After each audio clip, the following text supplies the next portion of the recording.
The Trevor Jackson Podcast. What's poppin', man? I had to come back, man, and talk with y'all, man, after celebrating my birthday last week. That's why y'all ain't getting no show. But I named this episode $1 Million Worth of Experience because I feel like experience is valuable. Experiencing things, man. Like, no shot at Gilly and Wallow or whatever, though, but $1 million worth of game is important, but game is temporary and game is subjective. Sometimes people can choose to listen to the game you give them, and sometimes they can just ignore it. But experience is something you can't run from. It's something you can't hide from. If you go to jail, that's an experience.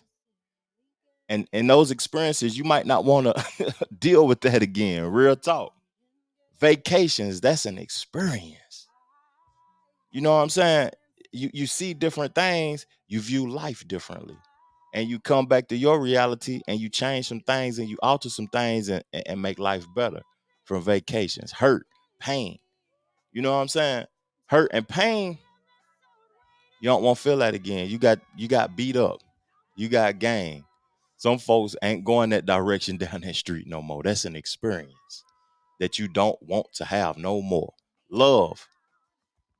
Love is an experience we all like. We all like to be loved.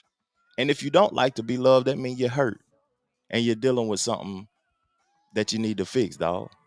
But $1 million worth of experiences, man. Let's get to it.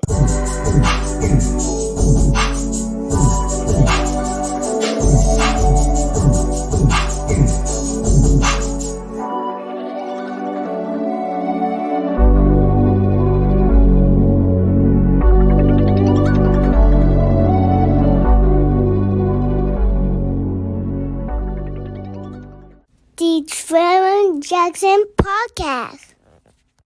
Man, I had a grand time in D.C. I enjoyed myself like I really did. My wife, she treated me well to a trip. We ate good at this restaurant called the Fancy Radish. We went to the African American Museum, and I learned a lot, man. We're going to discuss it, too. I learned a lot about the culture and the arts of us from 1500 until now.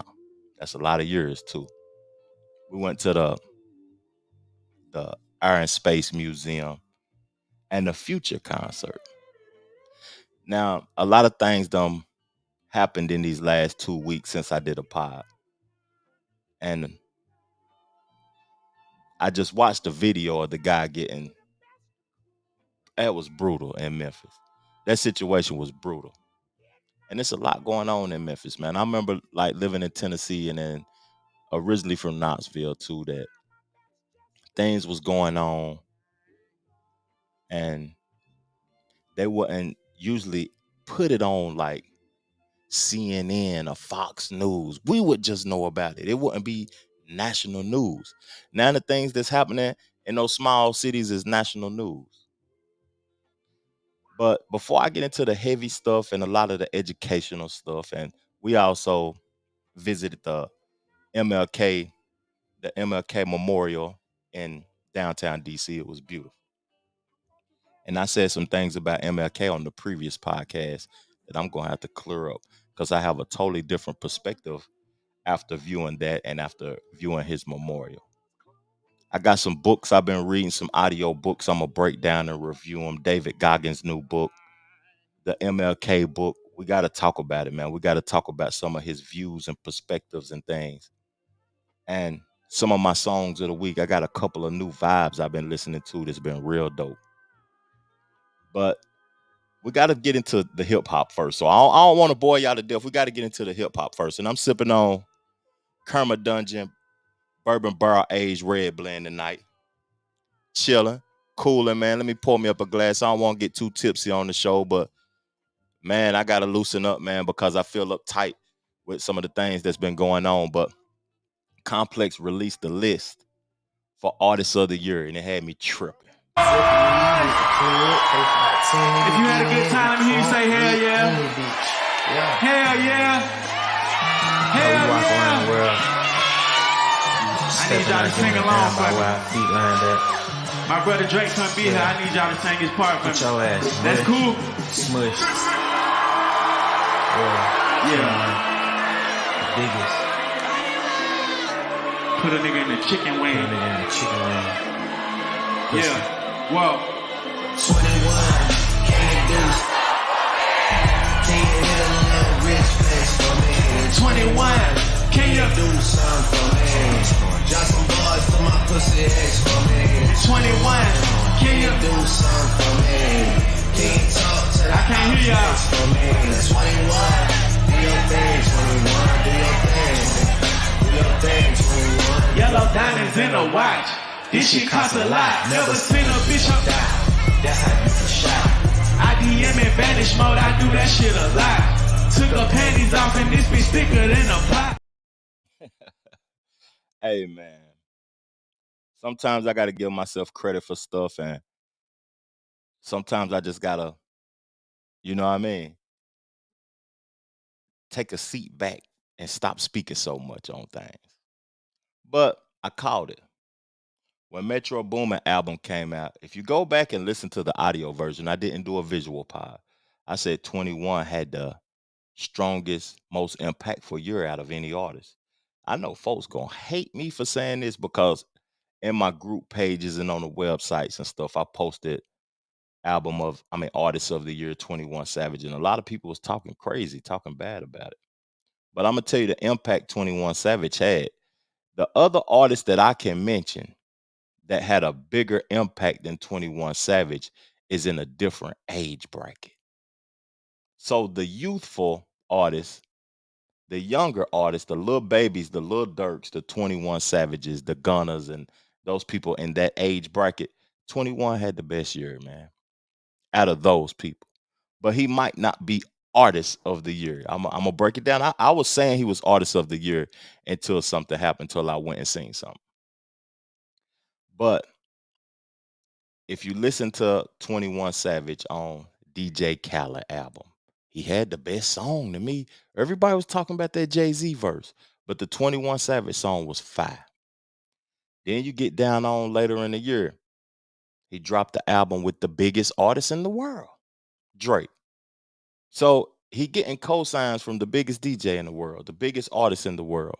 Then he went on Clubhouse and talked about Nas. And when he talked about Nas, he spoke saying that he wasn't relevant. And then they did the song together. So now you got the biggest DJ in the world, the biggest artist in the world. Now you got the best rapper in the world co-signing him. Okay. Then Metro Boomin album come out, and he's the highlight of the album to me. So by him being the highlight on the album of the best producers album, because Metro Boomin he's up there. He's top 5 producer in the game right now. And for the youthful producers, he's the best. So by him being the highlighted artist on the best producers album in the game, who had a more impactful year than 21 Savage for that age bracket? But for me, at my age, I would say Nas had a great year. Dropped a phenomenal album, a phenomenal body of work. Pusha T, phenomenal body of work. Kendrick Lamar, phenomenal body of work. But I told y'all when the podcast first started that I was in DC and I went to a show. When I was at this show, it was at the Capital One Arena. Everybody had their designer on, their Louis, their Chrome Hearts, their Coogee, their Balenciagas, their Gucci, they Alexanders, they Pradas, they Fox furs, mink hats, chinchilla coats with the vest, with the match, the imaginary thing with the ice on, the VVS diamonds on. So in DC, it looked like it was a players' ball, a dope boy convention, and the artist that was headlining it was Future. I never seen nothing like this before. I done been to a lot of concerts, and I never seen nothing like this where it was one individual headliner. It was more packed than a Wizards game. it was 30,000 plus in a stadium that hold 20,000, but the whole floor is full to capacity. So when I seen that and I seen the reaction from the old songs and the new records from the new album, I said, Future that man. He the guy, he running it. To me, Future is the biggest. Pause. Big pause. Pause. But he's the biggest. He's the best in the game right now. The heaviest in the game.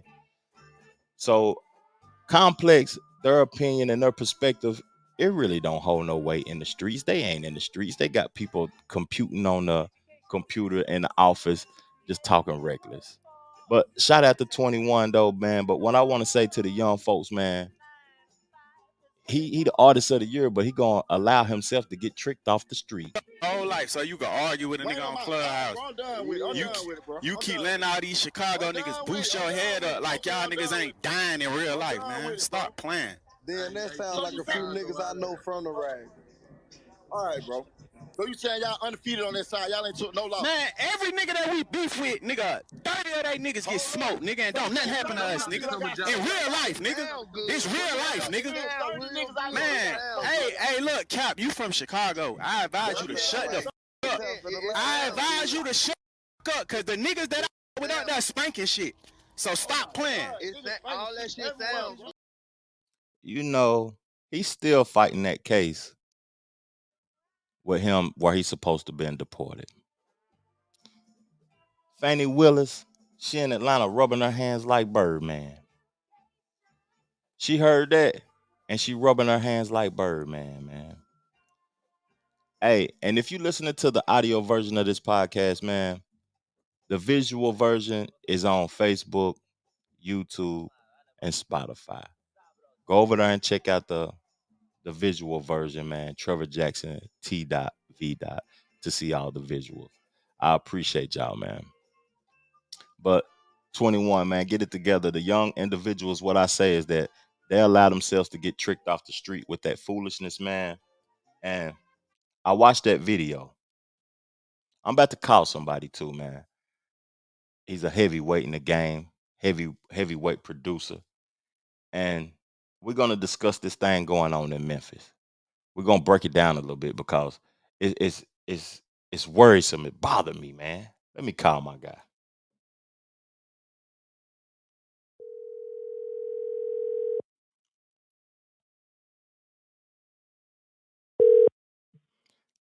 What's going on, Lex, man? I got you on the show, man. How you doing tonight, family? I'm good. How are you? What's happening, bro? I'm blessed, man. I'm extremely blessed, man. I apologize. It's late night, man, but I just wanted to talk to my guy, man. Yeah, I was just listening to a Twitter feed talking about that situation in Memphis. Yeah. Oh, they was talking about it today. Me and my wife, we was out and about, right? Like we was going to some properties, some houses and stuff, looking at some houses, filming some stuff, and we seen they was protesting her, man. I was like, man, Yeah, it's crazy. have you seen that video? The video of the actual situation. Yeah. Yeah, I watched it before I got on the podcast, man. It was nasty to me, man. Well, that was an execution is what that was. That was like some 1800. You know.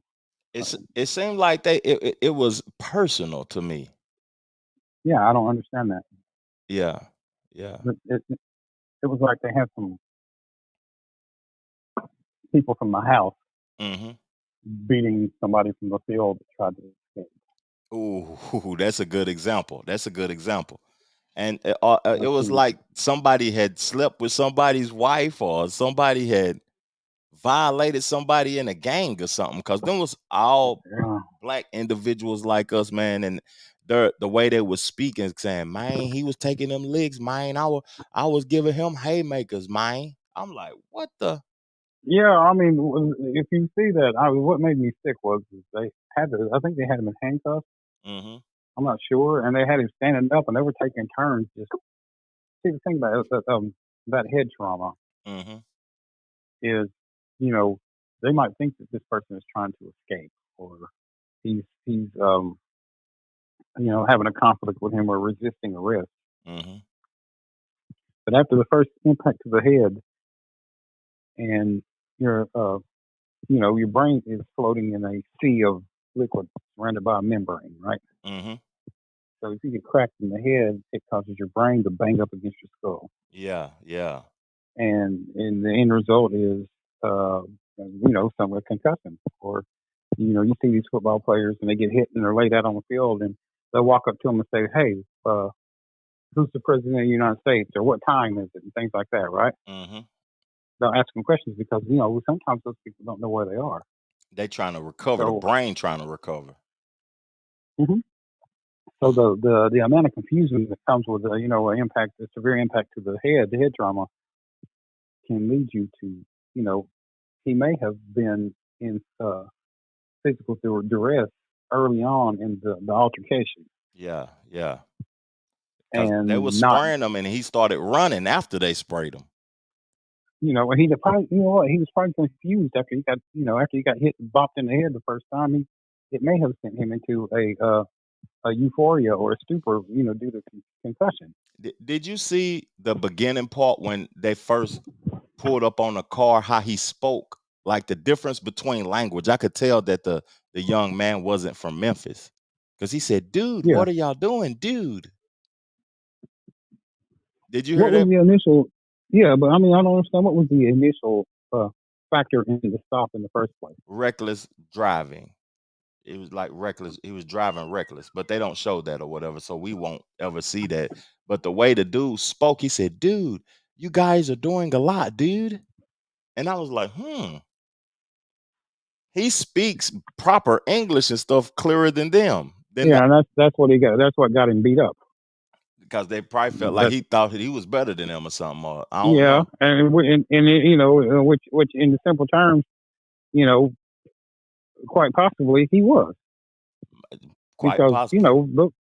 those those police officers, for them to reach that deep into their primal whatever that shit is that they were doing. Excuse me. Mm-hmm. In order for you to beat somebody like that, you have to be somewhere really, really, really dark in your morality. Yeah, yeah, yeah. And it's 5 of y'all. Like, And what's the thought behind it, man? one of those guys could have beat the crap out of him alone. Mm-hmm. But they were passing him around, man, and holding his hands, and these guys were taking free swings at him.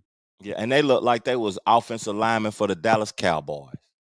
Yeah, and they were just Mm-hmm.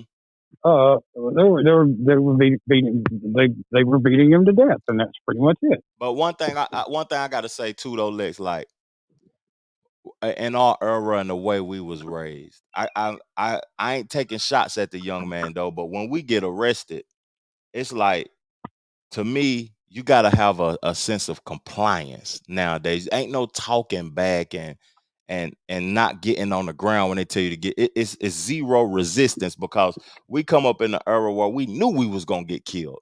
We didn't try to Yeah, I don't run know or why yeah. what has made people what made them forget that can still happen? It's still happening. It's happening more now than ever. Yeah, yeah. It's just on camera. It's they're just catching it on camera. It probably happened a lot back then, but the advent of the cell phone camera has brought a lot of stuff to these cameras been going up everywhere. It's brought a lot of eyesight, Mm-hmm. or put a lot of eyes on a lot of atrocities committed by people. That's true. But for them to pass him around between each other and to beat him like that, I mean, you can't be. I mean, number one, as far as people rioting, I'm not sure the justice was swift with them. They were immediately terminated and charged. And they was swifter than if there was Caucasian individuals. But I ain't taking a shot at the justice system, because Yeah, I mean, yeah, yeah, if it was it would probably be 6 months from now until so many people raised hell about it until they had to do something. yeah, they got to save face in Memphis, man. But these 5 black men are getting ready to get crucified. But they only facing 2nd-degree murder though. But still, they can get life for that though, can't they? Mm-hmm. Yeah, yeah. Well, I Man, mean, unless they find out evidence or information that they have previously planned to do this to him, then they can't charge him with first degree murder because first degree murder a planned is murder. planned with intent. Mm-hmm.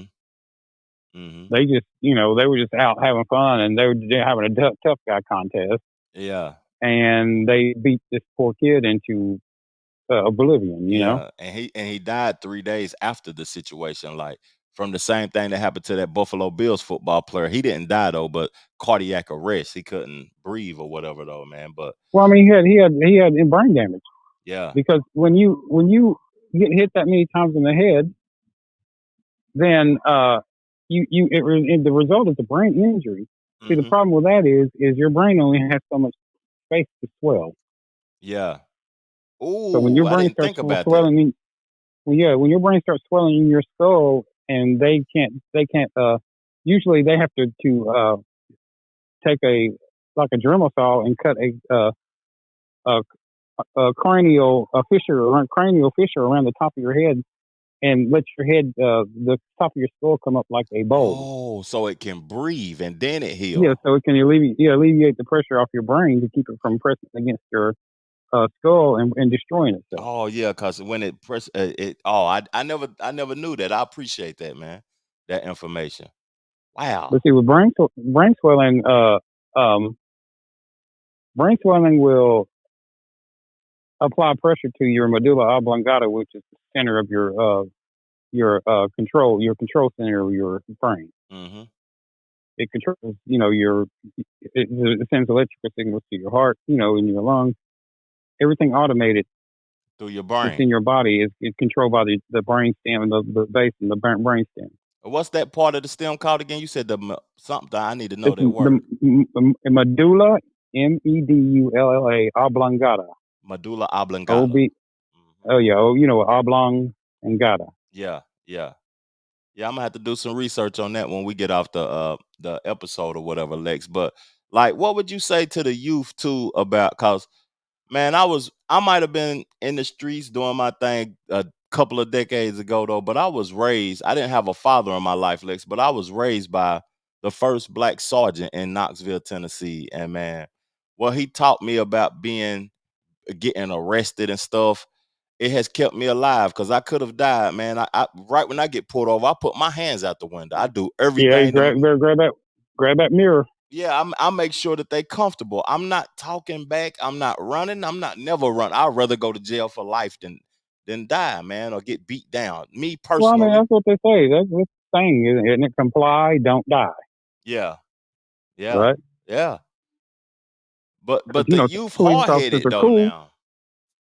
Well, I mean, you know what? A hard head makes for a soft ass because you will get your ass beat, Yeah, tased, yeah, sprayed, shot, yeah. or suffocated.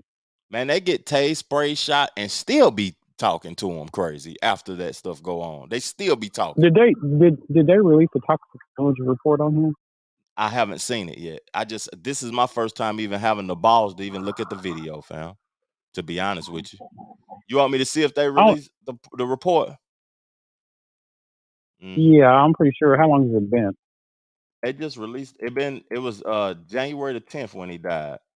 What'd you Okay, say well, it will come report with you that want what report you want to see? blood toxicology. Blood. Okay, they got the blood type.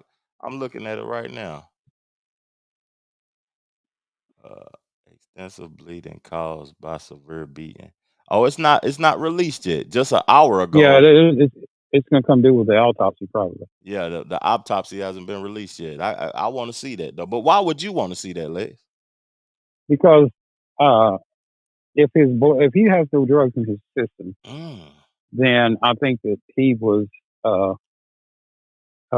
as he became aggressive in his I don't think he was aggressive, but I think that he was struggling because he was under duress due to incapacitation, mental incapacitation by blunt force trauma to the brain. mm-hmm. Ooh, yeah, and he was acting because you act different when your brain ain't operating right.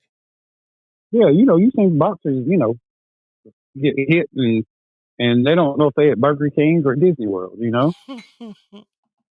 That's true. and it takes them a minute for them to come back, but they're still trying to walk around, doing the chicken dance, so they call it in boxing. Yeah, yeah. They trying to recover because you get hit in your head. I never knew that. Like your brain, it starts to get big and stuff, and then it's touching that skull, and it could damage more, and you could die from that. I never knew nothing about that until you just told me that. Well, like as I said, it's your brain is it's your hairs and your skin, then your cranium, and then I think it's the if I could be wrong. I think it's called the menisces. Hmm. I think maybe I'm not sure. Yeah. Which is the pad that protects your brain. It's like a liquid pad. Now, if that gets if that was ruptured, then it depressurizes, and you're in big trouble anyway. Hmm. If the fluid around your brain goes away, then there's no more pressure on your brain, and it's anything can happen from there. Yeah. Yeah. What would you say to, like, he was originally from the suburbs in Sacramento, and he Hmm. ended up living in Memphis.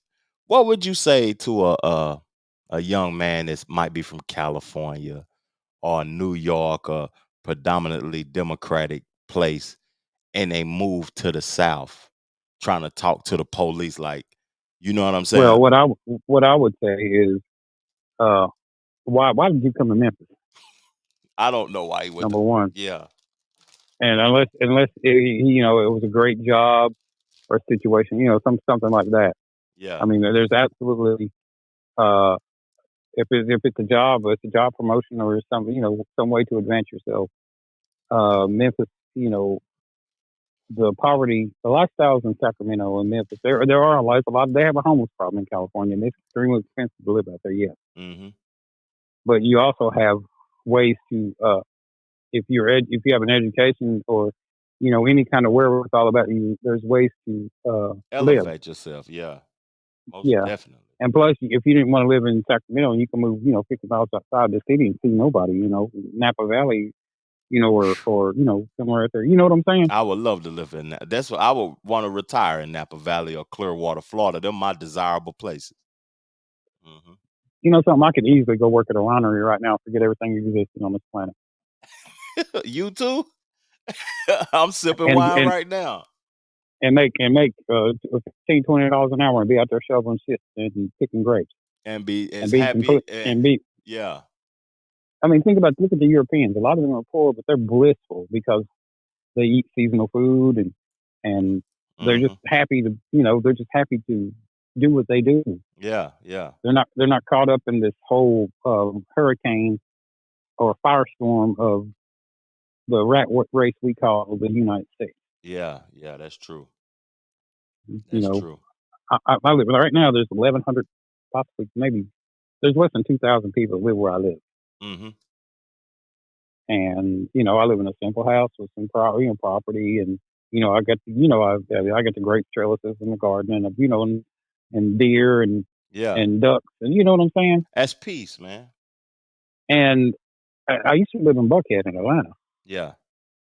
so when I used to go back to Atlanta, when I go back to Atlanta, I go down there and I'm like, used to, I'd be out, hey, when I lived down there, I'd be like, oh yeah, we're going to this, and my friend owns that club, or, this restaurant, and we're going to do this and that, and, but then I left, and after about 10 or 15 years of not being there, and I went back, and I've been up here living, 5-minute walk distance from the lake, Hmm. and,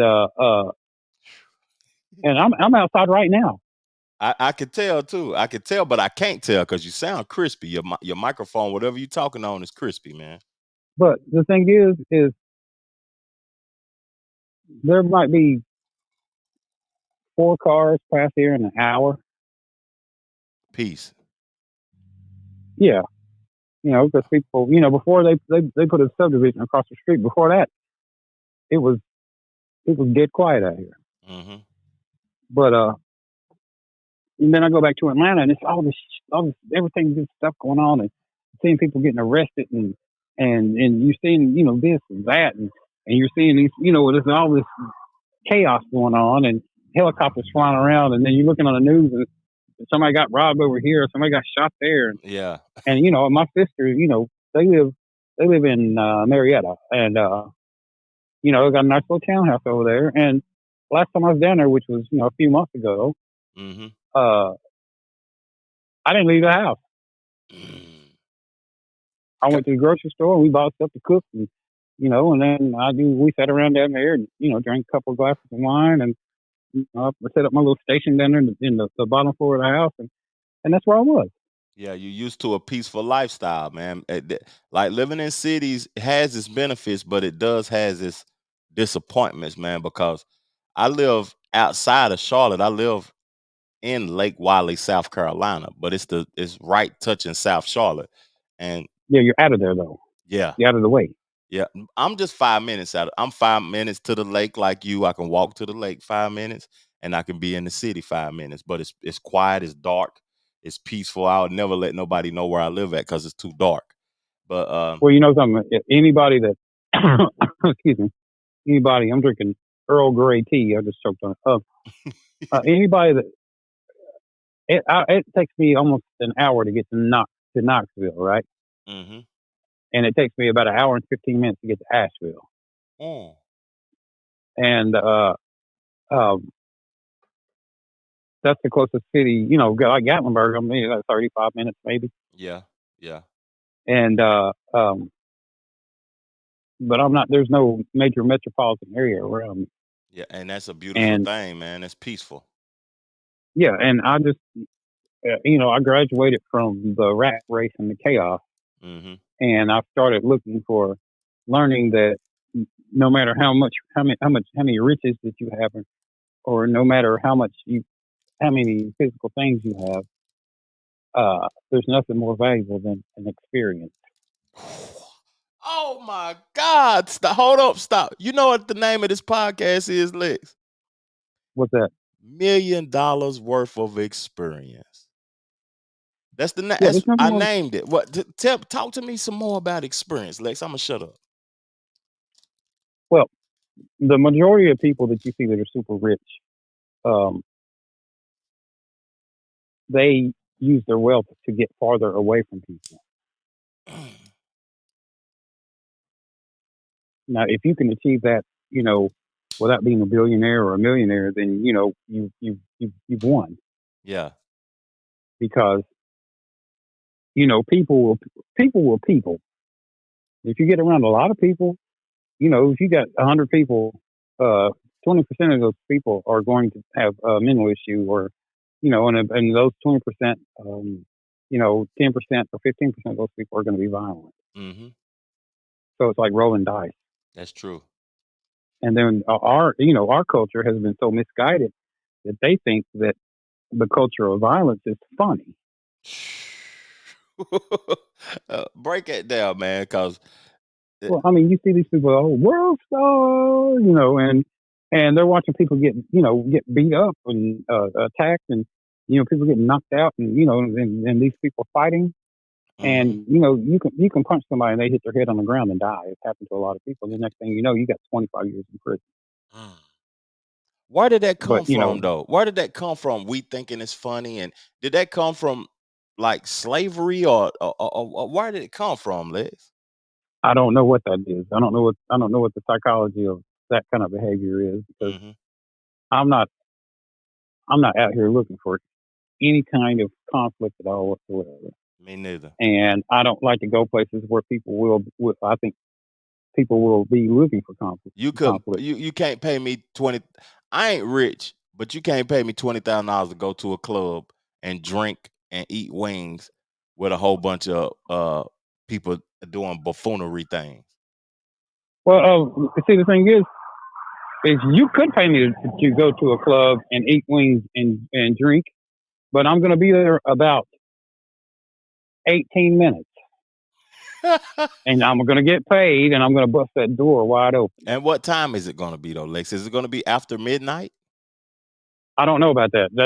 That remains to be seen, because I don't think that, if somebody was, that becomes more difficult, because whenever I get ready to go somewhere, Yeah. the first thing I start complaining to myself, I got to drive down there, right? Yeah. Oh God, I got to, in Atlanta, you're going to pay $100 to park. Man, tell me about it. So then you got to find somewhere to park. Woo. Then you're worried about somebody breaking in your car. Woo. Then you got to worry about getting robbed walking to the club. Then you got to worry about getting in the club without something happening from the club. Then you're in the club and there's a whole bunch of people shoulder to shoulder, leaning side back and forth. So a bunch of music is too loud with somebody on the microphone shouting so loud you can't understand what they're saying. That's true, man. That's a lot. So And then all these people packed in the club, people are going to step on each other's feet and bump into each other. Then bingo, you got your fight. yeah. And then you got your shooting afterwards. Right Mm-hmm. afterwards. Man, what you said about paying for parking in Atlanta, man. My wife, we had a good time in DC for my birthday last weekend, man. And I never seen you gotta park, like I never had to pay to park to go to the mall, Lex. Well, see, what you do is see, I used to stay out in Alexandria, right? Yeah, that's Maryland, ain't it? And Or Virginia. no, it's in Virginia. It's Yeah. you can drive straight into DC down Van Dorn Street, go past the Pentagon, you're in DC, right? Mm-hmm.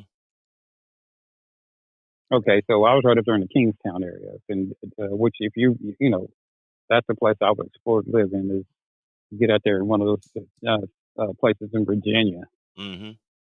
in Northern Virginia up there, Why the taxes better and at Virginia or Maryland? I think that I'm not sure. I'd have to check that Yeah. because if you get you on the other side of it, whenever there's Alexandria, which is the area that I was in, is beautiful. Mm-hmm. And they got the red line and the blue line, the trains, right? The subway. Yeah, yeah. And you could park out in Alexandria, say Springfield, and jump on the orange line and go straight into DC. Yeah. Without even driving a car. Mm. And the parking at the subway stations is secure. Mm. That's secured. That's what you said, ain't it? Yeah. Okay. But see, when you get into Maryland, right when you cross to Alexandria, they got the Woodrow Wilson Bridge. You cross it right there. There's an exit right there. Goes to Oxon Hill. I know what you're talking about. I can't remember the name of that bridge though. I think it's the Woodrow Wilson. Yeah, the Woodrow Wilson. Yeah, that's true. Yeah, you come through Alexandria and you go right across the Woodrow Wilson Bridge, and and I think it might be 495 or something like that. Mm-hmm. And over there's the hood too. All kinds of Prince George's County, all kinds of Well, DC, crazy stuff be going. that whole area is projects, man. Like I didn't have an appreciation for the cleanliness of Charlotte until I started traveling more. And the cleanliness of Charlotte, North Carolina is unmatched. The downtown area is unmatched. It's beautiful here now. My appreciation for this city has went up like times 20. See, there's them places. I mean, they have hurricanes and stuff down there, but when I was in the Gulf Coast down there in Destin, that place is gorgeous, man. Yeah, I like Clearwater too, though. Oh yeah, it's gorgeous down there too. And but with DC, it's high crime. You can't really enjoy yourself. You can't like Charlotte. Charlotte's got crime, yes, but the chances of you have to put yourself in situations where you run into it. Yeah, you have to go outside of it. DC is a government town, so you got to worry about it. So a lot of government officials up there. FBI and the Justice Department, and then you got the DC Police, and then the parking changes, especially in Georgetown. Mm-hmm. Oh man, I love Georgetown. Because I stayed in DC. I lived in DC before I left to come to Atlanta. It was a fire town. It was a townhouse. It was not a townhouse. It was inside a condo complex called the Envoy. It was right across from Malcolm. I think it's Malcolm X Park or something like that. It was right up the street from Georgetown, right? Yeah. I mean, I had fireplace, high ceilings, the whole 9 yards. This is in 1999. You been balling, ain't it, Lex? Hold up now. And you could park on the roadway because you couldn't find parking anywhere, right? If you didn't get in the garage, you couldn't find it. Oh yeah, we had to park in that packed garage because my wife wanted some Georgetown cupcakes. You know them cupcakes was $50 for a dozen of them, but that that parking was crazy. How close we was to cars. You know what? I would never pay. You won't catch me paying $50 for cupcakes. I can make cupcakes myself. But But no, Yeah. it's at 6 o'clock in the morning. The parking on the street becomes a towing zone. Mm. So you got to get your ass out there at 5:30 in the morning and move your car if you can, Yeah. Yeah. because they'll tow you. If your car's out there I after ain't know six nothing o'clock, your about car's that. gone. Yeah, that's ridiculous. And then you don't have no parking space if you even own a property there. You got to fight for parking like everybody else. Yeah, you have to pay up to $50,000 a year for parking. Mm. That's They crazy. lease lease parking spaces up there like they lease apartments. $50,000 a year to park. Yeah, that's crazy. That's Yeah, crazy, so man. they lease them like they lease apartments. And DC is, when you go up there and visit. I mean, when the first time I went up there, that's where my ex is from, right? Mm-hmm. The first time I went up there, I was just like, oh my God, this is beautiful. Look at all these historic houses in this old town district, Yeah, and because the look at quality, all. my fault for cutting you off, but I'm gonna say this right quick. The quality of the stuff that's built up there is way different from in the South. Go ahead, Lex. I'm sorry. That's because it's older. Mm-hmm. Mm-hmm. But once I started being up there, it became much less enjoyable Mm. Tell me why. because it was it's a lot of rat race and a lot of, you know you can go out, next time you go up there, go to Annapolis. Annapolis. It's gorgeous. Maryland. It's gorgeous. It's about 35 minutes, 40 minutes away. Mm-hmm. And it's the Naval Academy, and it's a historic district. It's gorgeous up there. But it's a lot less enjoyable when you live there. Okay. Trust me. Okay. Because number one, that weather. Man, Now Charlotte's warm. Charlotte's warm. Like Charlotte, yeah, it's like beautiful. it gets cold here in the wintertime, yeah, but it's warm, yeah. Mm-hmm. You go up there. I mean, I was up there and snowstorm hit, and it was -7 degrees, -8 degrees, and I had to get up and struggle outside and go move my car, get it unfrozen so it didn't get towed. Mm-hmm. And you can't get warm, and then all these people are running, flying everywhere, It's a and you million got to go. people. Oh man, Yeah, I can't imagine. you got to drop 10 blocks just to because those streets, like I lived on the Envoy apartments. I'm not sure if it's still named that, but it was on 16th Street. So you could go straight down 16th Street Oh all the way, and man. it would go straight into the front door of the White House. I lived about a mile up the street from there. Oh, you lived on. Oh, if you live right there, that's a horrible. It's nice, but it's horrible because it's a red light every 20 yards. Mm-hmm. I don't like that. I didn't like that. That bothered me when I was up there trying to get to a restaurant because I was a mile away and it said 15 minutes because it was a red light every 20 yards. I didn't Oh like yeah, that.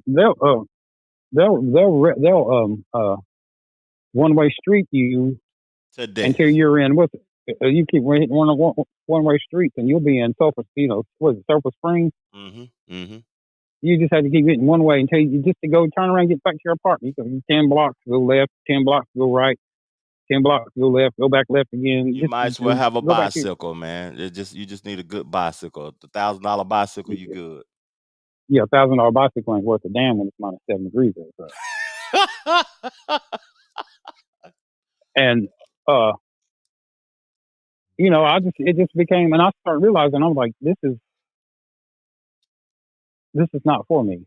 Really? Because I went from Atlanta to there first, and I was up there for just a short amount of time.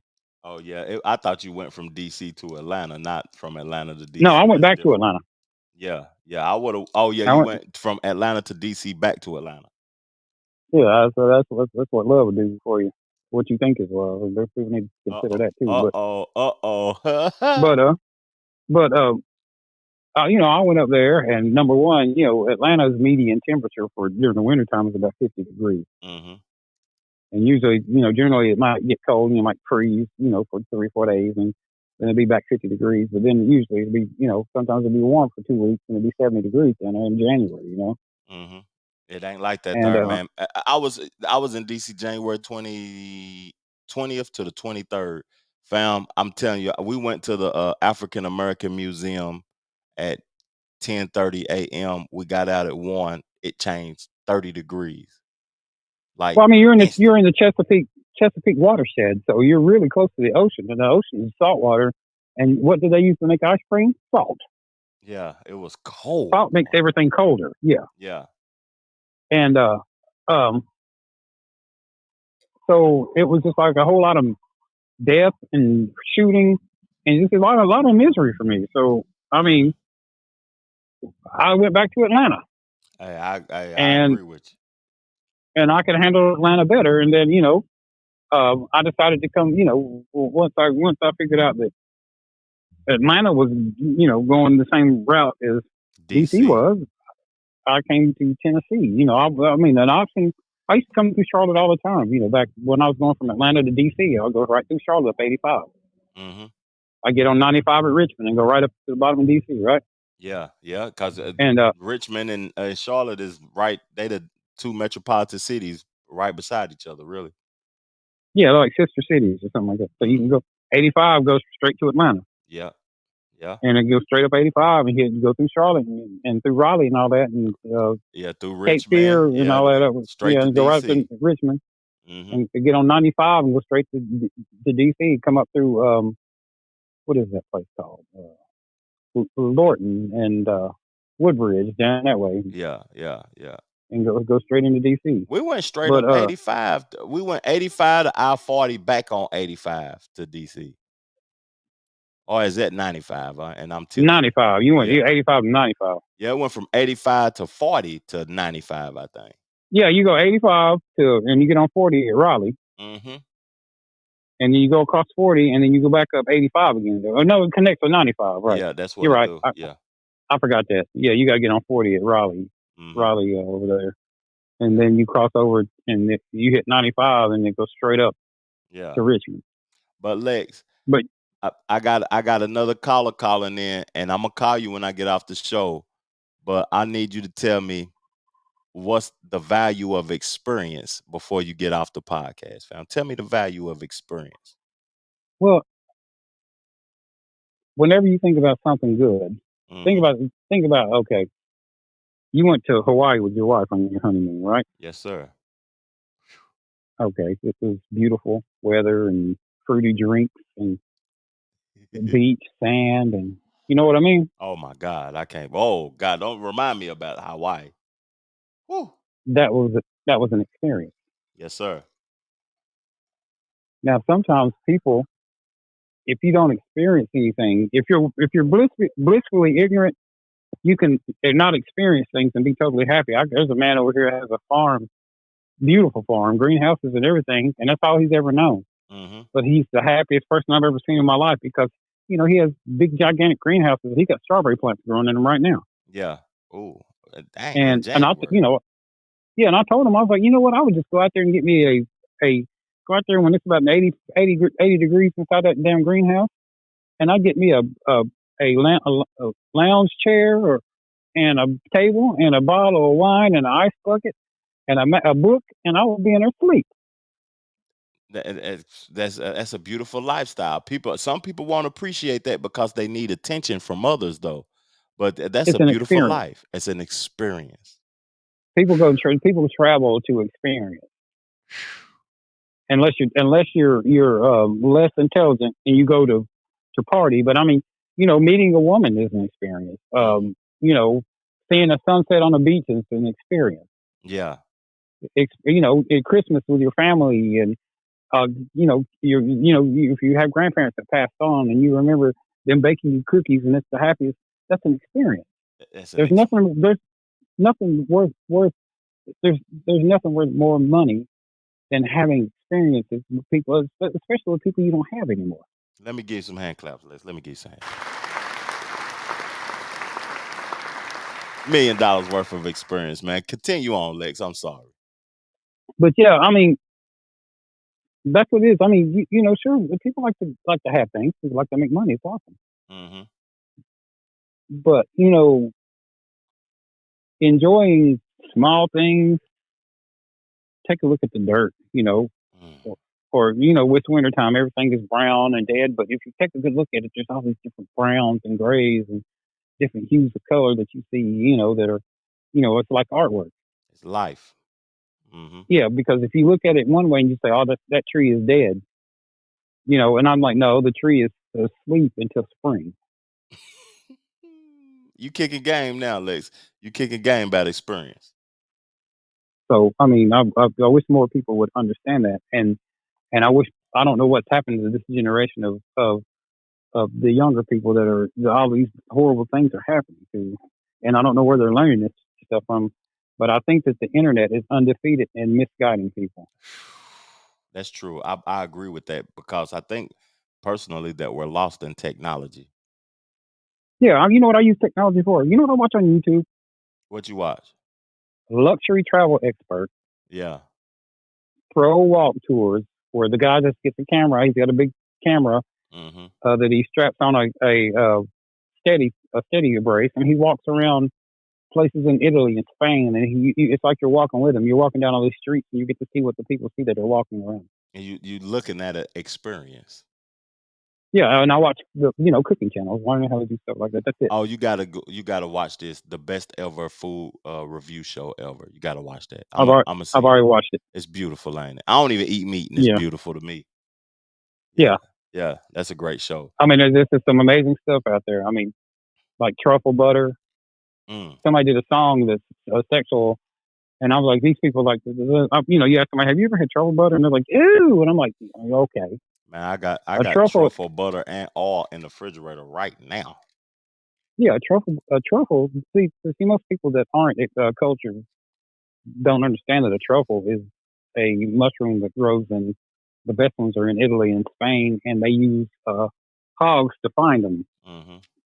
And they're like, it's like $200, $300, sometimes $1,600 for an ounce of them. I'm getting them. So, but yeah, I'm not going to hold you up all night. But for free too. Golly, let me stop. When you need wait, what? You know where I work at, Lex. I get them for free, completely. But hey, bring me a bag of them green tomatoes, and we might switch out for a couple of them truffles for it. Man, why don't you just send me a FedEx? I got you. I gotta wait until May to get some truffles. No, you ain't gotta wait. We'll talk about it. Let me get the my boy from Cali in on the line, man, and I appreciate all of your knowledge, Lex. Tell my bro, tell him I said I'm proud of him, and I look forward to seeing him at some point in time. That's what's up, family. All right, be safe in your endeavors, my brother, and kudos to you, and we'll talk soon. Thank you, fam. All right, catch you later. Chill. That was my boy Lex on the check-in, man. He always giving game on the podcast. If y'all seen him on previous episodes, he called in on the PNB Rock situation that we talked about from Los Angeles when I came back from LA. And he kicked some game just now, man. That man done lived, he done traveled, he done produced for the best. He's done a lot, man. But we're gonna take a break in the podcast and we're gonna come right back, man. Check out some of the records that I was vibing to this week.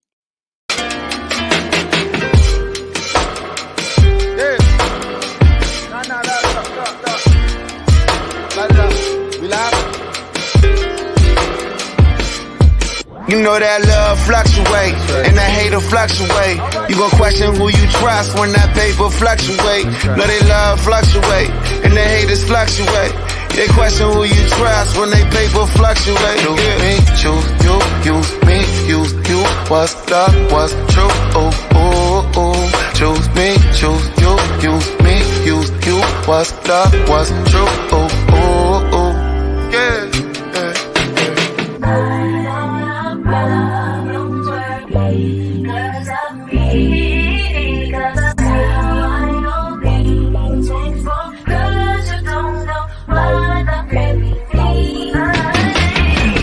On my mind, they on the way to my heart. There's people on my side, they try and break me apart. Get super petty, we buying tables right by the ops. And we don't attend the party, but send they party some shit. I'm introverted and I pop. You niggas scared, you hot. I green light you with paper, plus you got paperwork, stop. You never know who'll be cool. Some gon' lie on the oath, some gon' lie to the crew. Some gon' say what they say, but they gon' do what they do. They play you thirsty for fame, they play you bishop for juice. Ain't no morals, no rules, game ruthless and cruel. It's way too many funerals, pallbearers, the shooters, who's who? You know that love fluctuate, and that hater fluctuate. You gon' question who you trust when that paper fluctuate. Know they love fluctuate, and the haters fluctuate. They question who you trust when they paper fluctuate. Choose me, choose you, use me, use you. What's love, what's true? Ooh, ooh, ooh. Choose me, choose you, use me, use you. What's love, what's true? Ooh, ooh, ooh. Yes, sir. Wale, man, to me, Wale is the most underrated hip hop artist of all time. That's just my opinion. A lot of people will say that he trash, man. He makes soft music or whatever, but I feel like he give a lot of the realest records, period, man. When you give your soul and your heart on records, to me, those are the best records, man. All that tough guy shit is lame at the end of the day. It's played out to me. But I posted in the group, I posted on this channel that I was doing a Q&A. A lot of people didn't participate this time. Last time I had 25 questions. This time I got 5. Help me out, man. Help me out. So I can keep the show going, keep the dopeness going, man. But the first question, why in the African American culture we do more competing than collaborating? I really want to know that answer myself. Because like if you look at my channel, I highlight people, I highlight artists. I want to see everybody win. But majority of the time, the places where I'm from and the people that I gave energy to, they don't share my content. They don't view the content. They don't like the channel. But I don't need y'all at the end of the day. I'm trying to reach new people. Like when I listen to DJ Khaled song, No New Friends. Nah, I ain't like that. I'm not shutting off. I don't have a hardened heart to where I don't want new people in my life, new experiences in my life. I appreciate the new people. I appreciate the new friends because the new friends might be better than the old friends. They might support me more than the old friends. So, in the African American culture, competing, I feel like it's just something we've been doing since the 1500s. Because after I get into out of this Q&A, I'm going straight into my experience at the Museum of the African American Arts and Cultures when I was in DC. Because that was a dope experience. But competing, I don't know. I feel like that's more of a manly trait, but I see women competing with each other more. They come in like my wife. I don't even want to talk about her friends, but I doubt that they're really her friends. But people do more competing.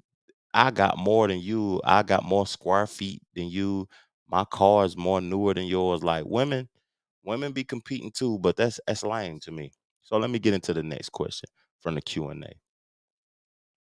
If there is a violation, should that cause for a need of demonstration? What are you demonstrating? And what is the violation? Like if somebody violates you, for real, I hope people hear this right quick. If somebody violates you, that's just a demonstration that they're hurt. So your reaction should be in your best interest. If you reacting on some bullshit time and reacting to something that don't even need to be reacted to, then you got the problem. Like on the chalkboard, y'all see I got a chalkboard back there. I'm gonna read what the chalkboard say. Life is less about what happens to you and more about how you react to it. Quote by Trevor Jackson. So with that being said, there's no need for demonstration. Focus on yourself and let them do them. Let them do them. Ain't no violation. Can't nobody violate you. You can if I'm gonna tell you something. If somebody violated you, then you open the door to allow them to violate you. It's your fault. So deal with it, nigga. Okay. The chef left me this question. How do you like Hawaii and could you see yourself living there? Certainly. Certainly. Why certainly, sir? Why certainly I could live in Hawaii? I love it. Lex just got off the phone talking about, man, Lex, he living good, boy. He just got to talking about peace and talking about he has his own farm.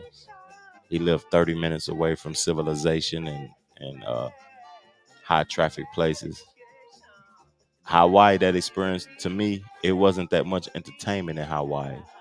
And when you're young, you want to be entertained. Black folks want to be entertained more than they want to embrace peace. So with that being said, in my life right now, I already done been entertained. I done experienced a lot. Experienced, that's the key word. I've experienced a lot. So by me experiencing a lot, I feel as if right now this is my turn to have peace and abundance and love. Peace, love, and abundance. It's my time for that. So I could live in Hawaii. I could die in Hawaii. Matter of fact. So let's get into the next question. If someone takes you for granted, should you grant their wish? No. We speaking from a hurt perspective right now. Grant their wish. What was their wish? We don't know. Okay, let me read it again. If someone takes you for granted, should you grant their wish? We allowing them to take us for granted. We allowed that. That's why they took us for granted, because we didn't value ourselves. My perspective. You got to value yourself in all aspects, because can't nobody take you for granted. If you value yourself, if somebody lower your frequency, remove yourself. I give nobody power over me but me. The next question and the last question. How much money is enough money to quit my $70K a year job? That's the good question. That's a good question.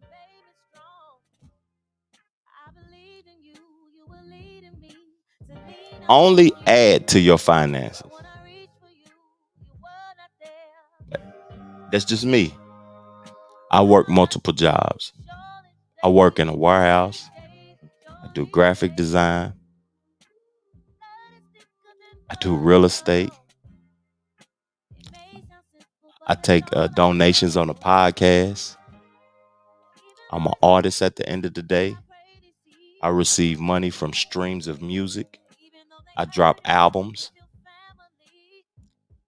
Only add, never quit. 70K is a decent living. Don't quit your day job. If you got money making $1 million a year over here, keep your 70K a year job. That's my perspective. People quit and run because they don't like certain situations, but you got to enjoy getting money. That's my perspective on that. You got to enjoy getting money, for real. I'm going to play my last song of the week. Then we're going to get into this MLK perspective. I'm going to talk about my experience at the Museum of African American Arts. And then we up at this thing, man. I appreciate y'all. Let's go. I just wanted all of you. Yo. I just wanted all of you. Hey. I just wanted all of you. Yeah. I just wanted all of you, baby. Yeah. Last night I talked to my ex. It wasn't long, just over text. This the first time I confess. I fucked up a lot, I wasn't the best. How many times you said you were gonna leave? How many times you said you won't leave? Then she looked at me, she said, yeah, I just wanted all of you. I said, I'm sorry, babe, I just wanted all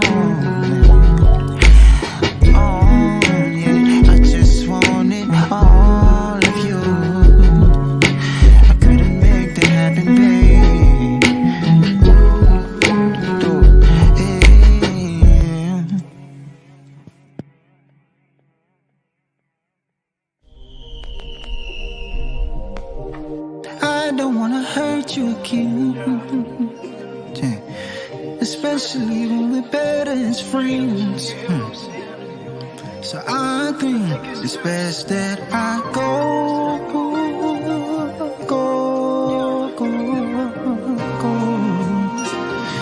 It's best that I go.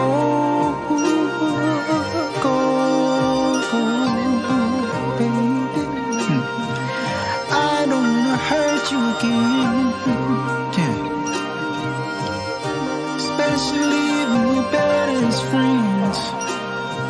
So I think it's best that I go.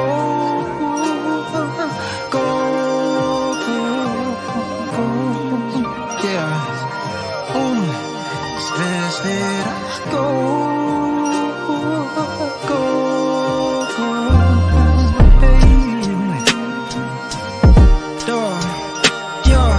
Maybe it's the memories that you keep holding on to. Hey, maybe it's the sweet love and the shit we used to do. I can't do it no more. My heart losing control. But baby, it's over. Sorry, it's over. But baby, it's over. Sorry, it's over. Sad that it has to be this way, baby.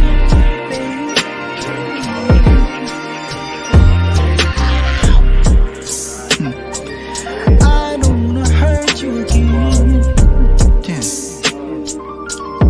Especially when we're better as friends. So I think it's best that I go.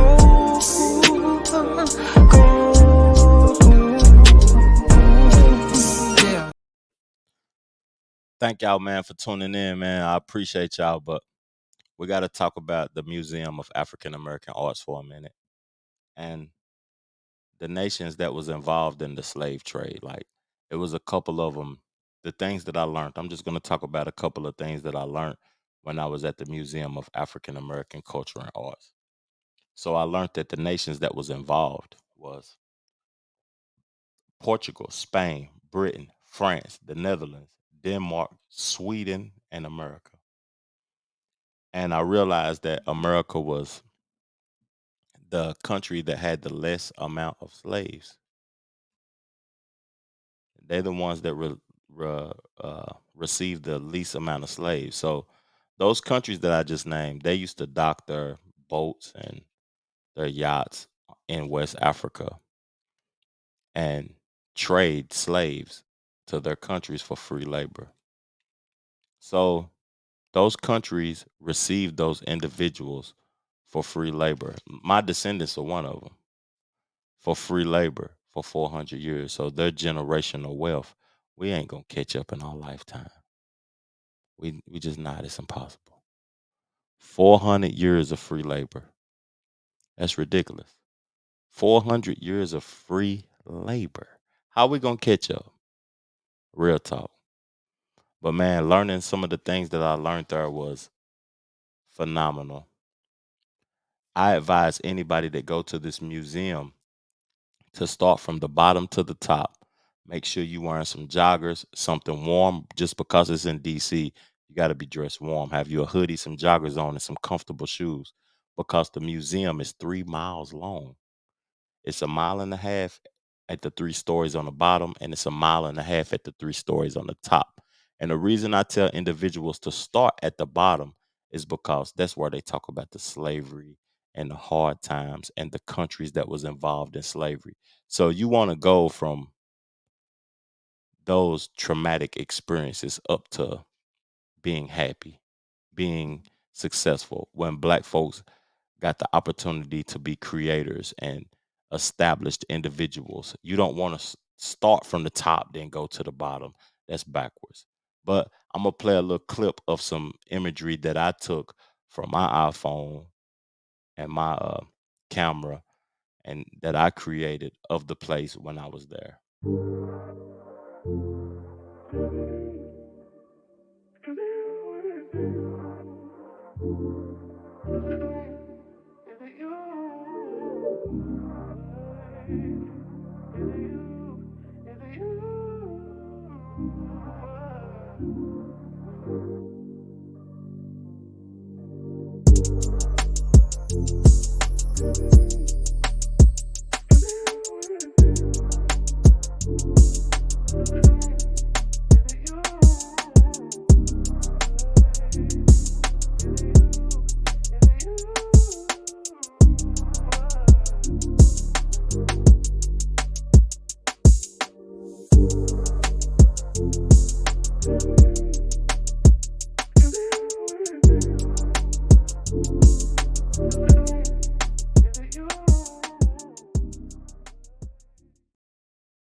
You know, I'm an advocate reader and I read a lot of books.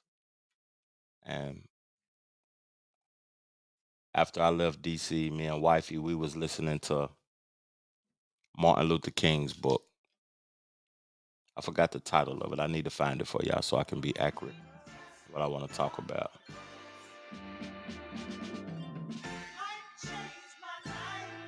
So the book we was listening to was called Where Do We Go From Here? That was Martin Luther King's book that I purchased. And when I purchased that book, I said I want to talk to the family, the La Familia, about some of the things, some of the experiences that Martin Luther King had that we can discuss on the podcast. And we think that it's a race thing, but it's more than race. It's deeper than race. Basically, it's about finances. And people are willing to kill people that look like them for finances. It's not a race thing. It's about power. And everybody wants power over each other. People want power over their own family members. So with that being said, what are you willing to do to obtain power? And are you willing to hurt somebody for it? It's just reading this book, it let me know, man, that you got to be aware of capitalism and communist countries. A capitalist country and a communist country. You need to educate yourself on that, because if you don't educate yourself on that, you don't even know where you're located. You don't know what you're getting yourself involved in. You don't know what you're dealing with. And if you don't know what you're dealing with, you just a subject out here, man. You just a person just out here. So with that being said, I'm gonna play a little excerpt from the book, and we're gonna talk about it, man. Of the population cannot by tensions alone induce 90% to change a way of life. Within the white majority, there exists a substantial group who cherish democratic principles above privilege, and who have demonstrated a will to fight side by side with the Negro against injustice. Another and more substantial group is composed of those having common needs with the Negro and who will benefit equally with him in the achievement of social progress. There are, in fact, more poor white Americans than there are Negro. Their need for a war on poverty is no less desperate than the Negroes. In the South, they have been deluded by race prejudice and largely remained aloof from common action. Ironically, with this posture, they were fighting not only the Negro, but themselves. So how much do you think they value us if they don't even value themselves over money? Money is the most powerful thing in the world. It gives you the most power. We just seen that. Me and Lex just talked about the black dudes killing another person that looks like them. When you kill somebody that look like you hate yourself, man. If you willing to hate yourself, then you just a lame to me.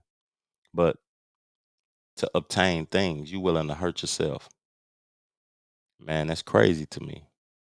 But I'm different from other individuals.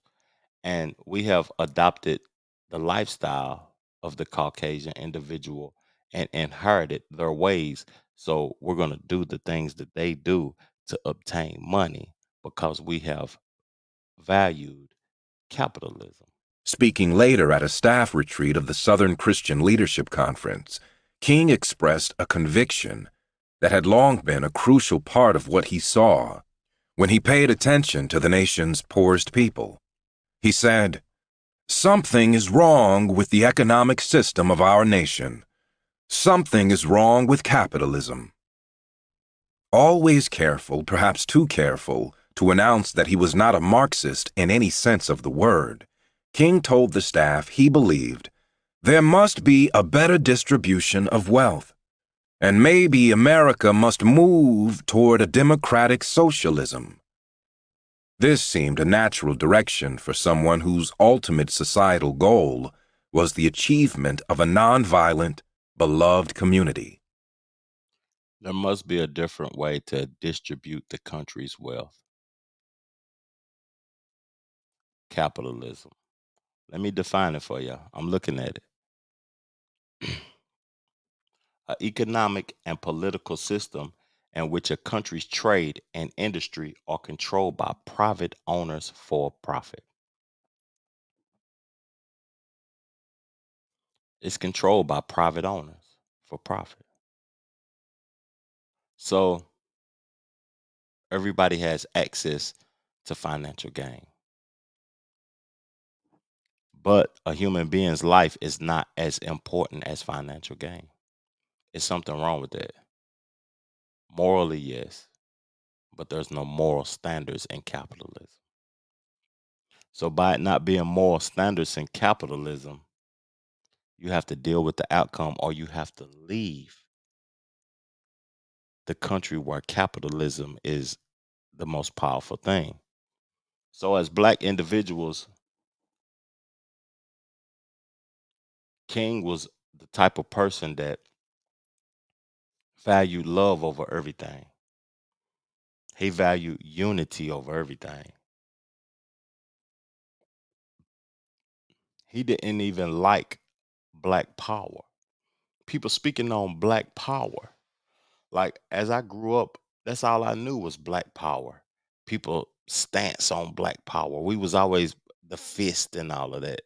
We wanted to be powerful. But his stance was that we needed to unify with the whites. I thought something was wrong with that at first. I thought something was wrong with us unifying with the whites. But ain't nothing wrong with us unifying with the whites because we were sold by our own people to the whites. So we have conformed, we have unified, we have become African Americans. We are the only people with two cultures. So we got to unify with whoever wants us. The Africans don't want us, they got rid of us. The Americans allow us to be here. That's what I was saying, man. On the last podcast, I kind of was wrong about what I said about MLK. The homeboy on the Q&A told me, he said, who has done more for the black community, MLK, Malcolm X, or Jesus? And I picked Malcolm X because I said Jesus didn't we didn't exist. African Americans didn't exist in Jesus' time. And Martin Luther King wanted us to unite with the whites. So I picked Malcolm X. But now I have a different perspective because I feel like what Martin Luther King was doing had value to it. Because, like I say on every podcast, peace, love, and abundance. Make sure you go get you some money. By me saying that and having that perspective, I got to speak out of love and out of unity. If love isn't the highest frequency in your life, you're hurt or you're hateful. Love is the highest frequency. You have to love everything and everybody, even love the things that hurted you. And if you're not that type of person, then you're just hurt, man. But this was $1 million worth of experience, man. Thank y'all for tuning in, man. I'm up at this thing. Chill.